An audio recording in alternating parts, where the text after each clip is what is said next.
Berita pagi 16 September bersama saya Farha Fakhrazi.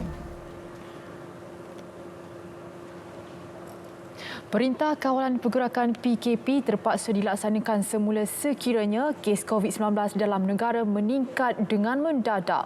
Perdana Menteri Tan Sri Muhyiddin Yassin memberi peringatan jika PKP dilaksanakan semula, ia akan memberi kesan buruk kepada kehidupan rakyat dan ekonomi negara. Kerajaan tidak teragak-agak untuk melaksanakan Perintah Kawalan Pergerakan diperketatkan atau PKPD di kawasan-kawasan yang mencatatkan kes-kes baru COVID-19 yang tinggi. Justru rakyat diingatkan supaya terus berwaspada dan tidak leka terhadap peraturan berkaitan kuarantin, pemakaian pelitup muka serta pematuhan kepada prosedur operasi standard SOP yang masih berkuat kuasa agar penularan wabak COVID-19 dapat dikawal.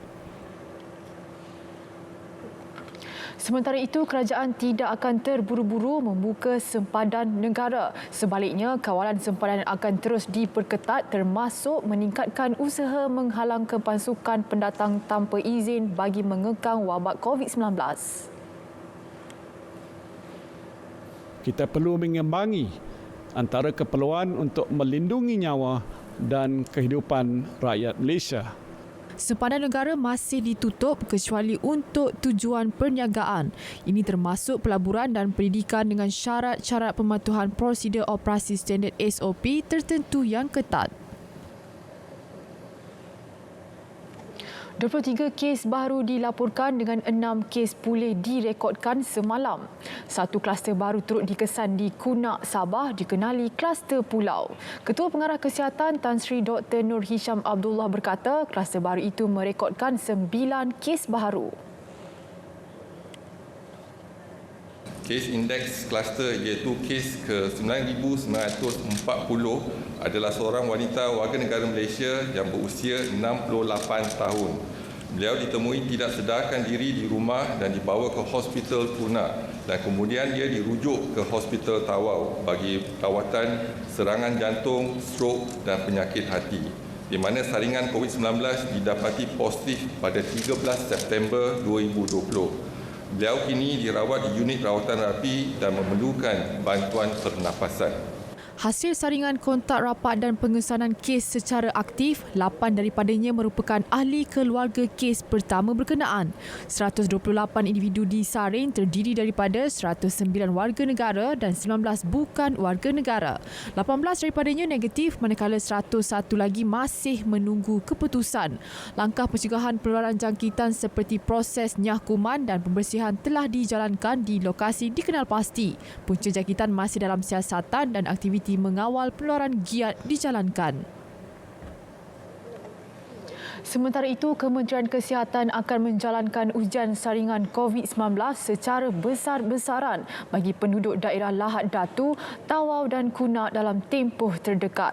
Saringan itu dijangka melibatkan antara 15,000 hingga 20,000 individu di kawasan berkenaan. We are ready to do the mass screening of that respective area. We have also identified the area, for example, the kampung and etc. So screening will be based on locality. So we will do, if the locality is high in terms of positive cases, then probably we will consider to take action in terms of PKPD.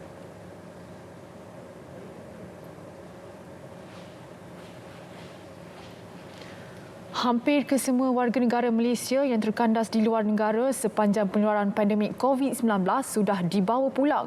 Menurut Timbalan Menteri Luar Negeri Datuk Kamarudin Jaafar, sebahagian rakyat Malaysia yang terkandas di India dalam proses pengurusan untuk dibawa pulang. Jadi yang ada ini adalah yang agak kecil jumlah mereka dan yang misalnya baru buat keputusan untuk balik. Itu kita akan senantiasa pantau. Satu lagi kumpulan yang masih dalam proses untuk kita bawa balik ialah kumpulan yang kita panggil kumpulan jemaah tabligh di India yang tak dapat balik kerana mereka masih lagi terpaksa menjalani proses perundangan di India di atas tuduhan bahawa mereka berada di India atas visa yang tidak betul. Setakat ini, kementeriannya telah membawa pulang lebih 26,000 rakyat Malaysia daripada beberapa negara terjejas. Beliau ditemui selepas majlis penyerahan cek sumbangan oleh Kerajaan Malaysia kepada Kedutaan Besar Lubnan di Putrajaya.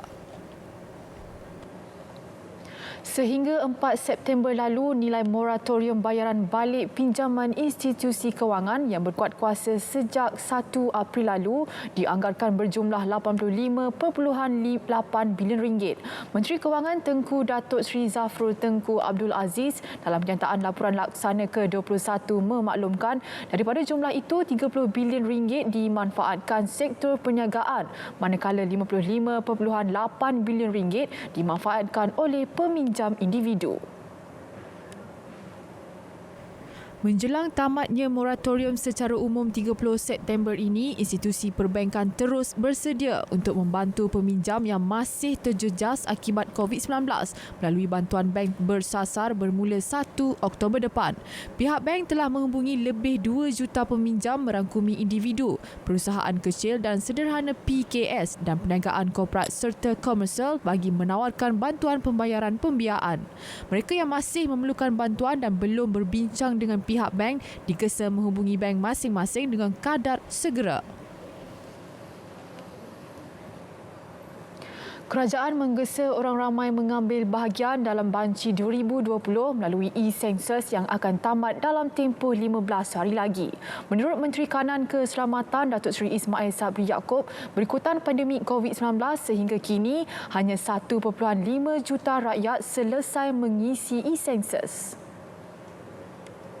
Tersebut masih di bawah sasaran kerana Malaysia mempunyai kira-kira 32.7 juta penduduk.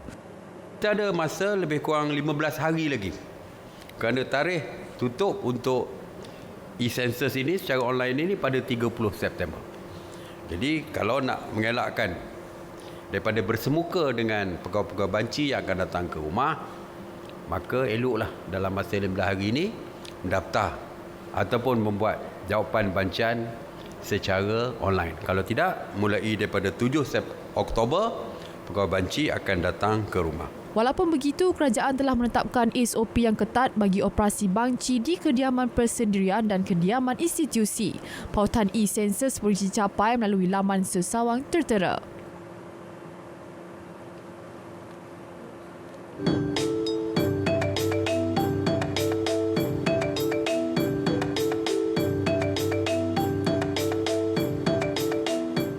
Presiden Parti Cinta Sabah PCS Datuk Seri Anifah Ahmad menafikan tuduhan Ketua Menteri Kerajaan Sementara Sabah Datuk Seri Syafiee Apdal terhadap keluarganya berhubung kontrak 100 tahun bagi tanah Yayasan Sabah.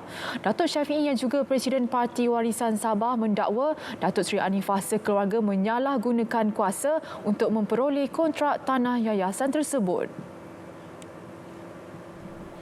Dalam kenyataan media di Kota Kinabalu, Datuk Seri Anifah menegaskan beliau tidak akan terlibat dengan taktik kempen kotor Datuk Seri Syafiee dan akan mengambil tindakan sewajarnya selepas PRU DUN Sabah.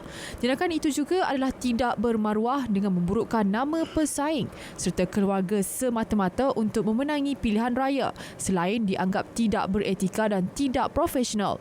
Datuk Seri Anifah pernah memegang jawatan Menteri Luar dari 2009 hingga 2018 dan bekas ahli Parlimen P176 Kimanis.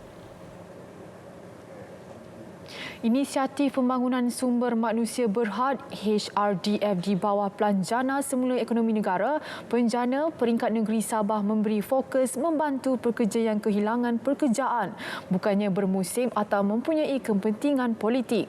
Menteri Sumber Manusia Datuk Seri M. Saravanan berkata, program tersebut bukan gimik menjelang PRU DUN Sabah.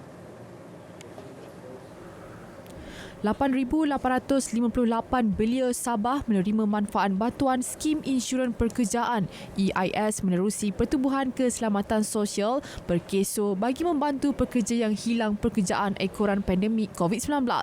Ia membabitkan peruntukan keseluruhan RM40.8 juta. Dan seterusnya mereka yang telah menerima subsidi upah ataupun PSU sebanyak 24,914 orang telah menerima subsidi upah untuk kekalkan mereka dalam bidang pekerjaan mereka sebagai usaha, dan ini telah meliputi sebanyak 10.864 juta setakat ini hanya di negeri Sabah saja. HRDF juga mengkaji semula kemudahan sedia ada bagi memastikan keselesaan golongan mencari pekerjaan. Ini termasuk meningkatkan jumlah hasil kutipan levy kira-kira RM93 juta. Terdahulu, Datuk Seri Saravanan menyerahkan CJ penghargaan kepada 30 syarikat pembekal latihan dan 20 surat tawaran pekerjaan kepada belia di Kota Kinabalu. Motif pakaian tradisional pelbagai suku kaum di Sabah bukan sahaja unik dan menarik, malah keindahannya kini boleh dihayati masyarakat pelbagai kaum menerusi corak etnik yang diabadikan pada pakaian kasual.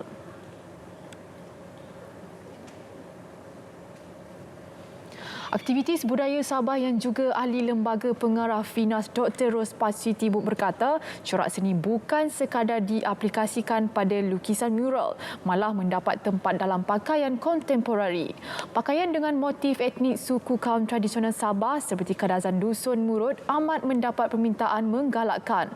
Dr. Ros menjadi tetamu program Temu Minda KKMM edisi khas sambutan Hari Malaysia Negeri di Bawah Bayu bertajuk Kita Kaya Budaya Bah di RTM Kota Kinabalu. Program dihoskan Menteri Komunikasi dan Multimedia Datuk Saifuddin Abdullah. Transformasi tradisi dan budaya ini secara tidak langsung dapat mengukuhkan perpaduan antara pelbagai etnik di negeri ini. Ia turut membuktikan generasi muda mula menghargai dan meminati khazanah dan warisan tradisi lebih 60 etnik di Sabah. Selain seni dan budaya, bahasa Melayu juga menjadi bahasa penghubung dalam kepelbagaian bahasa dalam kalangan masyarakat majmuk di Sabah.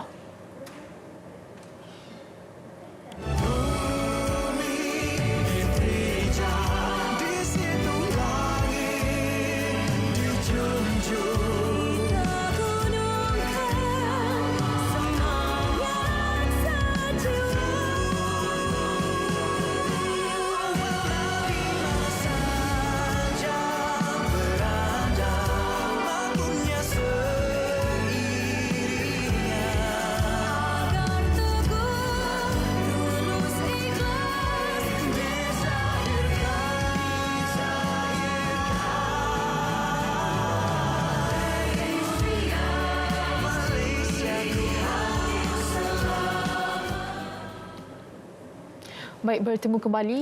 Sultan Perak Sultan Nazrin Muizzuddin Shah berkenan berangkat ke Majlis Jamuan Teh dan Penyampaian Hadiah sempena sambutan Hari Kebangsaan 2020 peringkat negeri di Kaswarina Admiral. Baginda diiringi Menteri Besar Perak Datuk Seri Ahmad Faizal Azumu. Bersempena majlis itu, Sultan Nazrin berkenan menyampaikan sumbangan kepada 12 wira negara yang terdiri daripada Angkatan Tentera Malaysia ATM, Polis Diraja Malaysia PDRM dan Jabatan Bomber dan Penyelamat Malaysia JBPM. Selain itu, baginda turut menyempurnakan penyampaian hadiah sempena Hari Kebangsaan yang terdiri daripada kategori pertandingan sayembara puisi, pertandingan video pendek Hari Kebangsaan, pertandingan dan keceriaan Bulan Kebangsaan. Seterusnya turut disampaikan anugerah pengiktirafan khas petugas Barisan Hadapan COVID-19 kepada 6 ketua jabatan di negeri itu.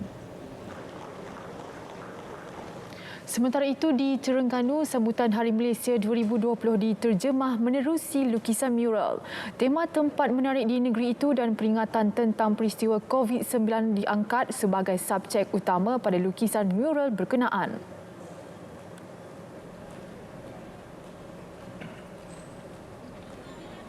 Primula Beach Hotel Kuala Terengganu mengabadikan lukisan mural yang terpanjang di pantai timur sepanjang kira-kira 50 meter sempena sambutan Hari Malaysia 2020.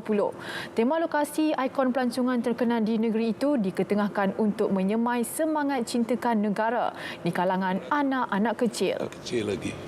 Nah, inilah gambaran yang inisiatif diambil oleh Primula Beach Hotel ini untuk mendedahkan anak kita dengan hari-hari yang penting dengan negara dan agama kita.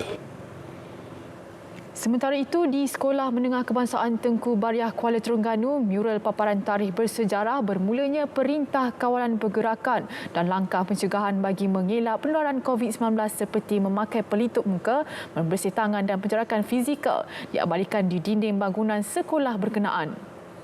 Idea untuk melukis peristiwa bersejarah yang berlaku di seluruh dunia termasuk di negara ini pada dinding sekolah itu dicetuskan oleh Pengetua Sekolah Amran E. Razak.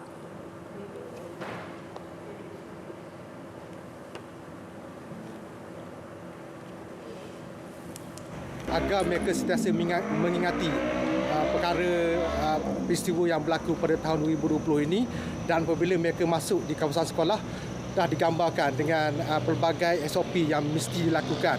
Antaranya kena mesti hand sanitizer, memakai mask dan juga mengambil suhu. Aplikasi teknologi mampu menjadi pemangkin dalam meningkatkan kembali produk pelancongan pasca COVID-19. Meski pelancong tidak hadir secara nyata, interaksi secara maya dalam talian mampu mewujudkan suasana sebenar seakan-akan berada di Malaysia. Menurut Menteri Pelancongan, Kesenian dan Kebudayaan Datuk Seri Nancy Shukri, impak COVID-19 kepada industri pelancongan di Malaysia adalah suatu cabaran yang harus dilihat secara positif dengan memikirkan jalan keluar lebih kreatif. Anjuran Festival Malaysia di luar negara boleh dilaksanakan melalui rakan strategik di luar negara, menerusi jaringan sekutu perniagaan atau kebudayaan tanpa memerlukan kehadiran fizikal delegasi daripada Malaysia. Dalam perspektif yang lain pula, kita juga boleh menganjurkan Festival Malaysia secara maya melalui penglibatan pelbagai negara atau pelbagai NGO dan produksi mengikut segmen tertentu sesuai dengan ekspresi elemen pelancongan dan kebudayaan. Beliau berkata demikian dalam ucap tama ketika menyempurnakan Majlis Malam Puisi Perdana Anjuran Majlis Perundingan Melayu MPM dengan temakan kedaulatan bangsa dan negara.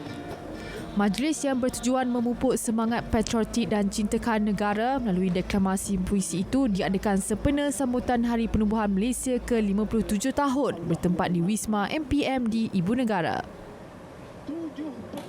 4 ahli lembaga pengarah dan seorang pengurus bengkel Yip Chi Seng and Son Sdn Bhd dihadapkan ke Mahkamah Session Selayang Selangor berhubung kes pembuangan bahan berbahaya ke dalam Sungai Gong Rawang. 4 ahli lembaga pengarah yang juga adik-beradik iaitu Yip Kok Wai, Yip Kok Mun, Yip Kok Queen dan Yip Kok Weng serta pengurus bengkel Hu Von Leong mengaku tidak bersalah terhadap 2 pertuduhan yang dibacakan di hadapan Hakim Syafira Muhammad Said. Bagi pertuduhan pertama, kesemua mereka didakwa dengan niat bersama telah melakukan khianat dan menyebabkan bahan buangan yang mengandungi bahan berbahaya daripada bengkel Yip Chi Seng and Son Sdn Bhd dilupuskan ke dalam alur air yang akan mengalir ke dalam Sungai Gong Rawang dengan mengetahui bahawa ia akan menyebabkan susut bekalan air bagi minuman manusia. Perbuatan itu didakwa dilakukan di premis terletak di Jalan Batu Arang, Kampung Sungai 2 Rawang antara 2 hingga 3 September lalu. Pendakwaan mengikut Seksyen 430 Kanun Keseksaan memperuntukkan hukuman penjara 5 hingga 30 tahun dengan denda atau kedua-duanya jika sabit kesalahan. Bagi pertuduhan kedua pula, mereka dengan niat bersama telah melepaskan bahan buangan yang mengandungi bahan berbahaya daripada bengkel sama ke dalam alur air yang akan mengalir ke Sungai Gong tanpa lesen. Selepas mendengar hujahan kedua-dua pihak, Hakim Syafira tidak menawarkan sebarang jaminan dan menetapkan 27 Oktober depan bagi sebutan semula kes.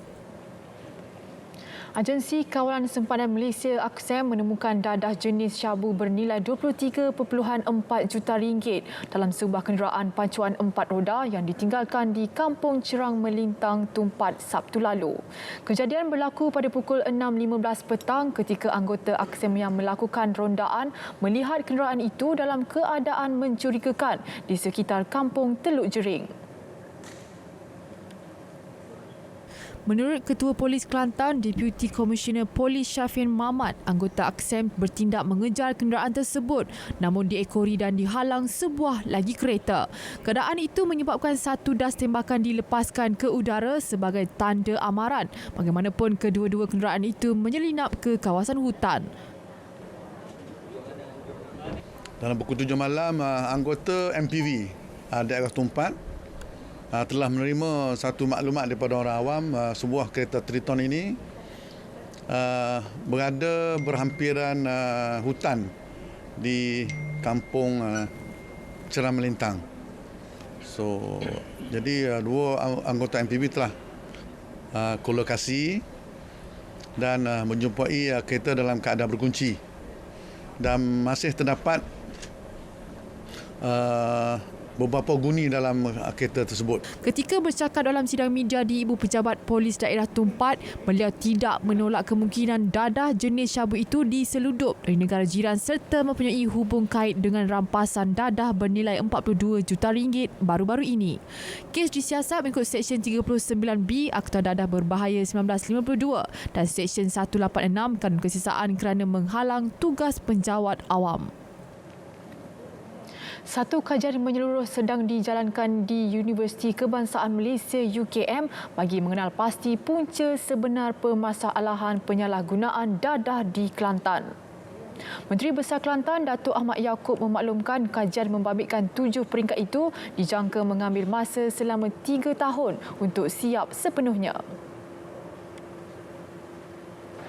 Hasil kajian itu penting untuk mendapatkan input bagi memastikan program-program memerangi dadah yang dirangka di pelbagai peringkat dapat memberi impak yang maksimum.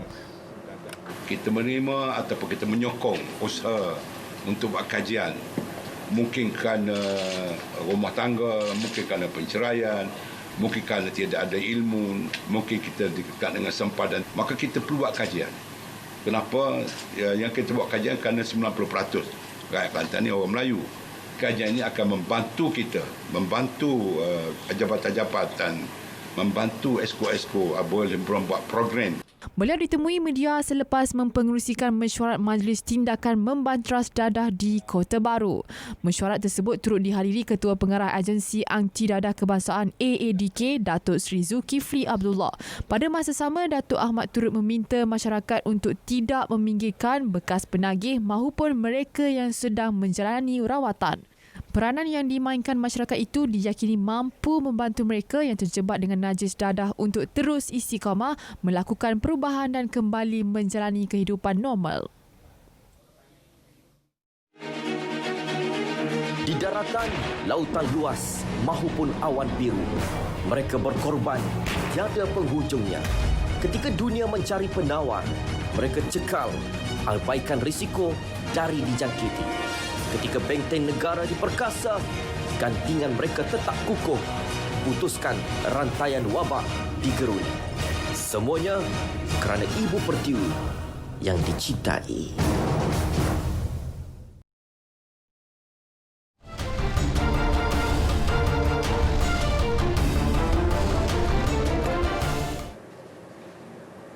Baik, beralih ke berita sukan, Kesatuan Rugby Malaysia KRM mencadangkan agar Kuala Lumpur, Putrajaya dan Labuan bertanding sebagai pasukan berlainan di Sukan Malaysia Sukma pada masa depan. Naib Presiden KRM Muhammad Fahmi Abdul Jalil berkata, bertanding secara berasingan akan dapat membantu melahirkan lebih ramai pemain muda berbanding jika bergabung sebagai satu pasukan wilayah persekutuan. Bila dah combine, you dah player untuk develop new players, talents tu dah jadi squeeze. Macam KL dia ada 12 player, Putrajaya pun ada 12 player, Labuan pun ada 12 player untuk sevens. So dia bila dah squeeze, so mungkin ambil 4-4-4 je. So lagi 8 tu dah tak dapat main lagi dah. KRM turut mencadangkan agar had umur maksimum beraksi di Sukma diturunkan daripada 21 tahun ke 19 tahun. Menurut Fahmi, ia bagi mewujudkan kesinambungan kepada pemain yang ditempatkan di bawah program pembangunan rugby negara NRDP dari usia 12 hingga 18 tahun. Dalam masa sama, beliau yang juga pengarah kejohanan KRM berkata, Stadium Rugby Johor di Mount Austin yang merupakan venue Sukma Johor sudah 100% bersedia untuk menganjurkan tamasya itu tahun depan. Fahmi berkata demikian selepas menghadiri mesyuarat bersama Majlis Olimpik Malaysia.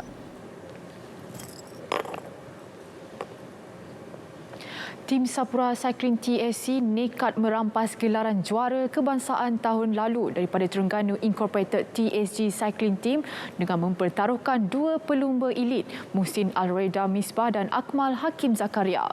Kedua-dua pelumba itu telah melakukan persediaan awal dan telah bersedia untuk memberi cabaran kepada pelumba TSG serta pelumba dari negeri lain. Pengurus pasukan TSC Sayuti Zahid berkata biarpun pasukannya hanya menurunkan dua pelumba sahaja berbanding seteru utamanya TSG yang membariskan 6 pelumba untuk kategori lebuh raya lelaki elit, namun beliau yakin dengan kemampuan dua pelumbanya untuk memberikan tekanan kepada pasukan itu. Saya melihat ini adalah masing-masing perlumbaan pertama bagi semua rider termasuk TSG ataupun pelumba Malaysia. So orang kata advantage semua sama. So kita berharap dengan kerjasama sepasukan dan strategi yang betul, insya-Allah kita dapat orang kata melakar satu sejarah yang baru. Tambahnya lagi, kesihatan seorang lagi pelumba senior TSC Muhammad Nur Aiman Muhammad Zarif kini hampir 70% pulih daripada kecederaan dalam perlumbaan sebelum ini yang mengakibatkan masalah darah beku. TSC kini mempunyai 4 lagi pelumba dalam kategori lelaki lebuh raya bawah 23 tahun yang dibarisi Muhammad Sa'ari Amri Abdul Rasim, Muhammad Hakimi Aziz, Muhammad Syaiful Adlan Muhammad Syukri dan Muhammad Nur Aiman Rosli. Kejohanan berbasikal kebangsaan 2020 bakal membuka tirai pada 18 hingga 20 September ini.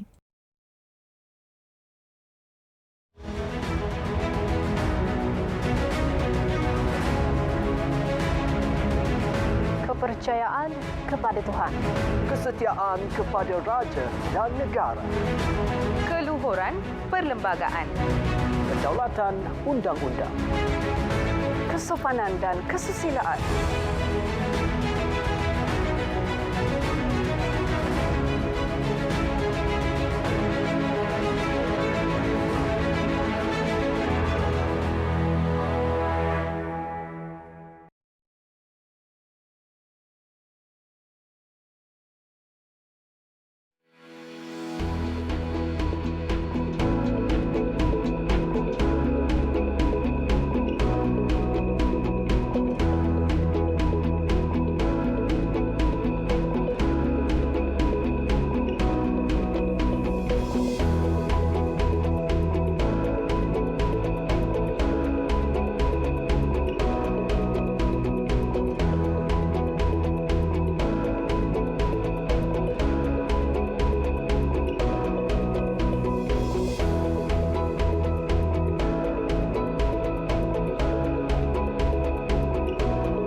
Baik, berita pagi edisi 16 September berakhir di sini. Terima kasih kerana setia bersama kami. Teruskan kongsi momen indah anda sebagai rakyat Malaysia di media sosial dengan menggunakan hashtag Momen Negaraku dan kibarkan jalur gemilang meriahkan sambutan Hari Malaysia. Pada masa sama, teruskan patuh SOP PKPP untuk membendung penularan COVID-19 dan serentak sambutan Hari Malaysia pada hari ini 16 September, Angkatan Tentera Malaysia ATM turut menyambut Hari ATM. Kepada semua para jurid yang berkorban jiwa dan raga demi negara, selamat menyambut Hari ATM ke-87. Dengan itu, Assalamualaikum dan salam sejahtera.